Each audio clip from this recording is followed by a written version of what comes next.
जब मैं उसके पास आया तब वह मुझसे दूर जा चुकी थी, हमेशा के लिए इस दुनिया को छोड़कर। जब मैं रात को घर पहुंचा तो मेरी पत्नी ने खाना लगाया। मैंने उसका हाथ अपने हाथों में लिया और कहा, मुझे तुमसे कुछ ज़रूरी बात कहना है। वह शांत बैठकर खाना खा रही थी। उसकी आंखों में कुछ दर्द सा साफ नजर आ रहा था। अचानक मुझे नहीं पता कैसे कहूँ, मगर मुझे उसे बताना ही था। मैंने बड़ी शांति से कहा, मुझे तलाक चाहिए।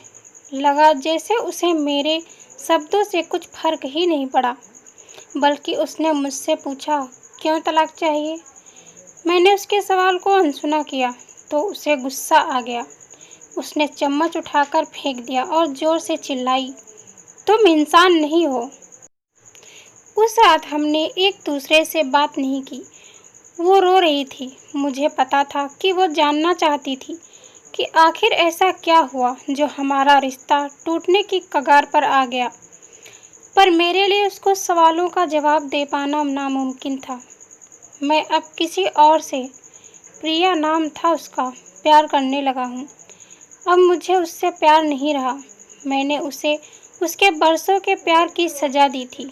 भरे मन से मैंने तलाक के पेपर तैयार किए। उसमें लिखा था कि वह पूरा घर, कार और कंपनी की 30% शेयर्स ले सकती है इस तलाक के बदले में। लेकिन उसने उन पेपर्स को देखा और उनके टुकड़े टुकड़े कर दिए। वो औरत जिसने मेरे साथ जीवन के 10 साल बिताए थे, वो आज मेरे लिए अनजान हो चुकी थी। मुझे इन 10 सालों का जो उसने मेरे लिए बर्बाद किए, मगर मैं क्या करूं? जो हो चुका मैं उसे बदल नहीं सकता था, क्योंकि मैं किसी और से अपनी पत्नी से भी ज़्यादा प्यार करने लगा था। आखिरकार उसके सब्र का बांध टूट गया और वो फूट फूट कर मेरे सामने रोने लगी। मेरे लिए उसका रोना एक तरह से उसकी रिहाई की तरह था। तलाक की ये बात जो कई दिनों से मुझे परेशान कर रही थी, अब बिल्कुल साफ हो चुकी थी। अगले दिन मैं घर काफ़ी लेट आया। मैंने देखा कि वो टेबल पर बैठकर कुछ लिख रही थी। मैंने शाम का खाना नहीं खाया था, लेकिन फिर भी मैं सीधे ऊपर जाकर अपने कमरे में सो गया, क्योंकि पूरा दिन प्रिया के साथ रहने और कई जगह घूमने के बाद मैं थक गया था। वो शायद रात को उसी टेबल पर लिखते लिखते सो गई थी। सुबह उसने तलाक देने की शर्तें बताई। वो मुझसे कुछ भी लेना नहीं चाहती थी। उसे सिर्फ तलाक से पहले 1 महीने का समय चाहिए था। उसने आग्रह किया कि इस 1 महीने में हम दोनों वही पुराना वाला जीवन जिएं, जितना संभव हो सके, क्योंकि आने वाले महीने में हमारे बेटे की परीक्षा है।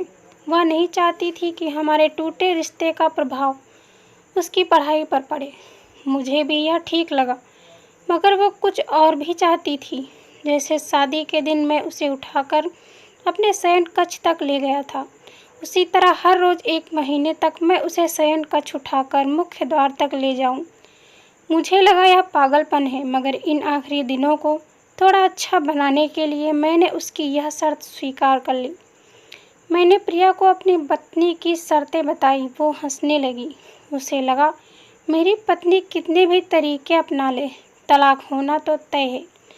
मेरी पत्नी और मैं किसी से भी इस दौरान नहीं मिले थे, लेकिन उस दिन जब मैं उसे पहली बार उठाकर गेट तक लेकर गया तो कल हम दोनों काफ़ी अजीब महसूस कर रहे थे। पीछे से हमारा बेटा भी खिलखिलाकर खुश हो रहा था। अगले दिन यह काम थोड़ा सामान्य और आसान हो गया। वह मेरे सीने से लगी थी और मैं उसकी खुशबू महसूस कर रहा था। ऐसा लगा जैसे कई दिनों बाद मुझे ये खुशबू मिल रही थी, या फिर कई दिनों से मैंने उसके होने का महसूस नहीं किया था। पहले जितनी उसमें वो कसाव नहीं था और चेहरे पर कुछ हल्की झुर्रियाँ नज़र आ रही थी और बाल भी सफ़ेद होने लगे थे। ये वही औरत थी जिसने अपने जीवन के 10 साल मुझे समर्पित किए थे। चौथे दिन जब मैंने उसे उठाया तो वो पुरानी रोमांस लौटाने लगी। 5वें और छठे दिन वो पुराना प्यार फिर जगने लगा। मैंने प्रिया को इस बारे में कुछ नहीं बताया था। अब उसे उठाना और आसान हो गया था। शायद हर रोज़ यह सब करने का मैं आदी हो गया था। एक दिन वह अपनी पसंद की साड़ी निकाल रही थी, लेकिन कुछ खास नहीं ढूंढ पाई। उसने सांस भरते हुए कहा, उसके सारे कपड़े बड़े पड़ने लगे। तब मुझे पता चला कि वह काफ़ी दुबली हो गई है और इसलिए मैं उसे आसानी से उठा पा रहा था। मेरे दिल को एक झटका सा लगा। उसने अपने दिल में काफ़ी सारा दर्द छुपा रखा था। पता नहीं कैसे मैं आगे बढ़ा और उसके सिर को छूकर देखा। अचानक हमारा बेटा आया और बोला कि पापा, ये तो मम्मा को उठाकर बाहर ले जाने का समय हो गया है। उसके लिए अपने पापा द्वारा मम्मा को इस तरह उठाकर ले जाते हुए देखना जीवन का अभिन्न हिस्सा बन गया था। मेरी बीवी ने हमारे बच्चे को बुलाया और ज़ोर से उसे गले लगा लिया। मैंने उसका चेहरा दूसरी तरफ कर लिया। मुझे लगा कहीं मैं अपना निर्णय ना बदल दूं। मैंने अपनी पत्नी को रोज़ की तरह उठाया और बेडरूम से सिटिंग रूम तक हुए हाल तक लाया। उसने प्यार से अपने दोनों हाथ मेरी गर्दन के आसपास रख दिए।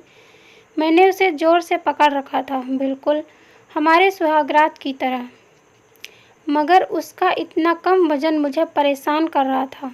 महीने के आखिरी दिन जब मैंने उसे उठाया तो मेरे लिए एक कदम भी चल पाना मुश्किल हो रहा था।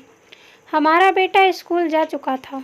मैंने अपनी कार से ऑफिस गया और कार से कूदकर बाहर आ गया।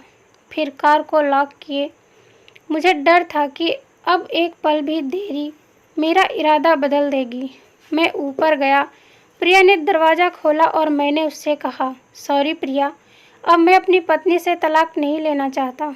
उसने मुझे देखा और मेरे सिर पर हाथ फेर कर कहा, तुम्हें बुखार तो नहीं है? मैंने उसका हाथ हटाया और कहा, सॉरी प्रिया, अब मुझे अपनी पत्नी से तलाक नहीं चाहिए। हमारी शादीशुदा ज़िंदगी शायद हम दोनों के ध्यान न देने की वजह से बोरिंग हो गई थी, लेकिन इसका मतलब यह कतई नहीं है कि हम एक दूसरे से प्यार नहीं करते। अब मुझे एहसास हुआ है कि जिस दिन मैं उसे शादी करके अपने घर लाया था, उस दिन से जीवन के आखिरी दिन तक मुझे उसका साथ निभाना है। प्रिया के होश उड़ गए। उसने मुझे एक ज़ोरदार चांटा जड़ दिया मेरे मुंह पर। वह रोने लगी और दरवाज़ा अंदर से बंद कर लिया। मैं सीढ़ियों से नीचे उतरा और आकर अपनी कार में बैठ गया। आगे एक फूल वाले की दुकान पर रुका और अपनी प्यारी पत्नी के लिए एक सुंदर सा गुलदस्ता लिया। दुकानदार ने पूछा कि इस पर क्या लिखना है। मैंने मुस्कुराते हुए कहा, मैं तुम्हें जीवन के आखिरी दिन तक यूं ही उठाता रहूँगा मेरी अर्धांगिनी। उस शाम जब मैं घर आया, हाथों में गुलदस्ता लिए, मेरे चेहरे पर एक मुस्कान थी, पर ऊपर अपने कमरे की तरफ भागकर आया। लेकिन तब तक वह मुझे छोड़कर इस दुनिया से जा चुकी थी, हमेशा के लिए। वो कई महीनों से कैंसर से लड़ रही थी, लेकिन मैं प्रिया के साथ इतना खोया हुआ था कि कभी ध्यान ही नहीं रहा। उसे पता था वह जल्दी ही मुझे छोड़कर जाने वाली है, इसलिए वह मुझे और मेरे बेटे के रिश्ते को टूटने से बचाना चाहती थी। मैं नीच उसे तलाक लेना चाहता था, लेकिन फिर भी उसने मुझे अपने बच्चे की नज़रों में एक प्यारा पति और पिता बना दिया। जीवन की छोटी छोटी बातें रिश्तों में बहुत महत्व रखती हैं। बड़ा घर, बड़ी कार और बैंक बैलेंस ये खुशियों का हिस्सा ज़रूर बन सकते हैं, मगर अपनों के बिना इनकी कोई कीमत नहीं। तो दोस्तों, यह थी हमारी आज की कहानी। अगर यह कहानी आपको पसंद आई है तो कृपया इसे लाइक करें और हमारे चैनल को सब्सक्राइब करें।